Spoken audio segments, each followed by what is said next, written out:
हमें F zone में convert करो। अभी चंद दिनों पहले एक घोषणा जारी होती है कि किसी प्रकार की तोड़फोड़ नहीं होगी ओजोन क्षेत्र के अंदर। दूसरी तरफ आज ही डेमोलिशन हो रहा है। हमें ओजोन से मुक्त करो। और 40 साल लोगों ने प्लॉट खरीद कर घर बनाया हुआ, तो कब्जे की ज़मीन नहीं। और वहाँ पे अभी ओजोन कर दिया, जो कि यमुना के नदी का जो रीच एरिया है, जो बेड एरिया है, जो प्लेन एरिया है, उससे 5-5, 6-6 किलोमीटर आगे है, दूर है, उसको ओजोन में कर दिया। तो मैं आपसे पूछना चाहता हूँ, ये किस तरीके का रवैया दिल्ली के लोगों के साथ किया जा रहा है, गरीबों के साथ किया जा रहा है? अब कब तक इस तरीके की लूट खसोट ये लोग करते रहेंगे? मैं इस समय दिल्ली के जंतर मंतर पर मौजूद हूँ और यहाँ ओजोन को लेकर लगातार जो लोग हैं वो धरने पर बैठे हैं। दरअसल ओजोन का एक ऐसा मामला है जिसके कारण दिल्ली वासी जो यमुना के किनारे जितने भी करीब 22 किलोमीटर का यह इलाका है, वहां पर जितने भी जो कॉलोनियां बची हैं उनमें जो है एक तरह से डर का माहौल है, क्योंकि करीब 91 ऐसी कॉलोनी है जहां बुलडोजर का खतरा मंडरा रहा है। दरअसल वहां जो है डीडीए ने ओजोन का जो है बोर्ड लगा दिया। ओजोन एक वो क्षेत्र होता है जहां पर जो कि यमुना का डूब क्षेत्र माना जाता है, कि वहां पर बाढ़ का पानी कभी भी आ सकता है, इसलिए जो ओजोन के लगातार जो बोर्ड लगाए गए हैं। लेकिन मेरे साथ कुछ वहाँ कॉलोनी जो जैतपुर कॉलोनी है, बदरपुर विधानसभा में आती है, वहाँ के कुछ लोग हैं जो कि जंतर मंतर पर इसके खिलाफ धरने पर बैठे हैं। हम उनसे जानते हैं कि क्या परेशानी है और ओजोन का जो बोर्ड लगा है वो अगर लगा है तो क्यों लगा है और क्यों हटना चाहिए, उसके बारे में हम बात करेंगे। सर, सबसे पहले मुझे बताइए कि ओजोन का जो मसला है वो क्या मसला है? देखिए, ओजोन दिल्ली में 2008 में लागू हुआ। ठीक है, दिल्ली की जनता को इन चीजों से कोई खास मतलब नहीं था। ओजोन, क्योंकि ये ओजोन लागू हुआ उसके बाद ये मतलब डीडीए ने एक नोटिफिकेशन किया कि यमुना के किनारे जितनी कॉलोनियां हैं जहाँ पे डूब क्षेत्र जो होता है वो ओजोन में वो आए। लेकिन आपकी फिलहाल कॉलोनी की क्या स्थिति है उसको लेकर? देखिए, हमारे यहाँ पे ओजोन का अगर जो क्राइटेरिया की बात करें कि ओजोन होना चाहिए रिवर बेल्ट के आसपास का एरिया, वहां से 200-300 जो भी उसका एक क्राइटेरिया उतने मीटर दूरी पर। लेकिन जिस तरीके से आज 92 कॉलोनियों के अंदर जो एमसीडी द्वारा बोर्ड लगाए गए हैं वो तो 5-5 किलोमीटर दूर लगा दिए गए हैं, जहाँ पानी की बूंद तक का आता पता नहीं है, वो भी यमुना के। तो ये तो यमुना क्षेत्र को ओजोन कहा जाता है, लेकिन इन्होंने तो पूरा 5-6 किलोमीटर यानी कि 6-7 लाख आबादी के अंदर ओजोन के बोर्ड लगाए गए हैं। तो कितने लोग हैं, कितनी आबादी का इस पर फर्क पड़ेगा?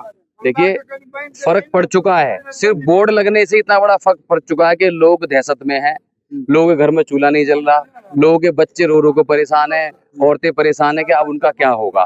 क्योंकि हमारे, अगर मैं सिर्फ बदरपुर विधानसभा की बात करूं तो वहाँ नहर पार का ये जो इतना भी एरिया है, तकरीबन वहाँ 6 लाख की आबादी है, जिसको इन्होंने ओजोन घोषित कर दिया है। एक तरफ अभी चंद दिनों पहले एक घोषणा जारी होती है कि किसी प्रकार की तोड़फोड़ नहीं होगी ओजोन क्षेत्र के अंदर। दूसरी तरफ आज ही डेमोलिशन हो रहा है। तो मैं पूछना चाहता हूँ आपके माध्यम से कि उस दिन जो घोषणा हुई थी वो क्या थी और आज जो डेमोलिशन हो रहा है वो क्या है? बिल्कुल, मुख्यमंत्री ने कहा था कि कोई भी जो है पुराने जो निर्माण है वो नहीं टूटेंगे। लेकिन लगातार, चाहे जगतपुर पुस्ते की बात कर लो, ये तमाम जो करीब 22 किलोमीटर का इलाका है, लगातार बुलडोजर चल रहा है। चाहे आपके क्षेत्र के सांसद की बात कर लें, रामवीर भिथोड़ी की बात कर लें, उन्होंने भी ये कहा था, खुद प्रेस कॉन्फ्रेंस करके कहा था कि मकान नहीं तोड़े जाएंगे, लेकिन लगातार बुलडोजर की कार्रवाई चल रही है। जो डूब क्षेत्र होता है वो यमुना के उस बेल्ट की तरफ बताया, जबकि आपका जो पुस्ता बना उसके दूसरी तरफ है जी। और वहाँ बाढ़ का पानी कब से आया, कितने टाइम पहले आया था बाढ़ का पानी वहाँ?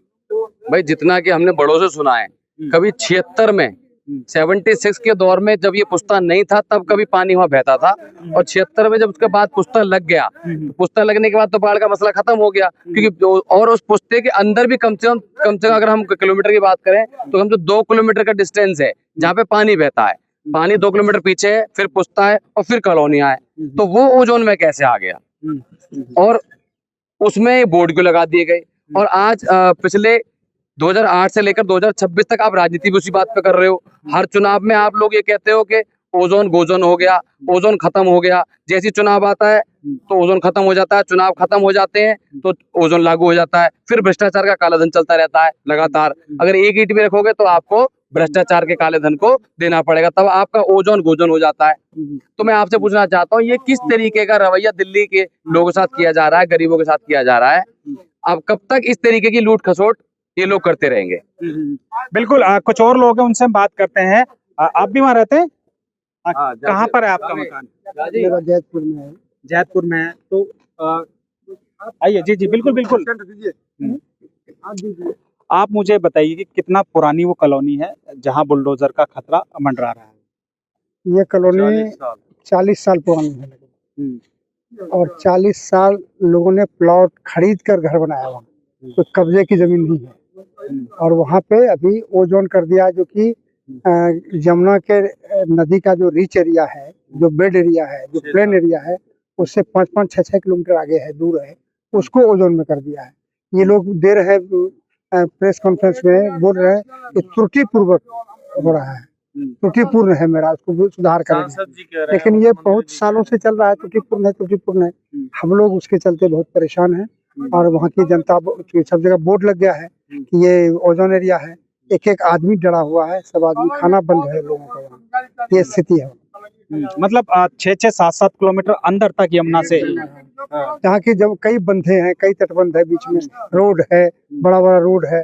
उसके बाद जमुना का पानी 40 सालों में हमने कभी देखा नहीं कहीं भी पहुँचते हुए ओजोन के एरिया में। लेकिन उन एरिया को जहाँ जमुना का एक बूंद पानी नहीं पहुँचा, उसको ओजोन घोषित कर दिया। ये बिल्कुल ही असंवैधानिक है और बिल्कुल ही नियमों के खिलाफ।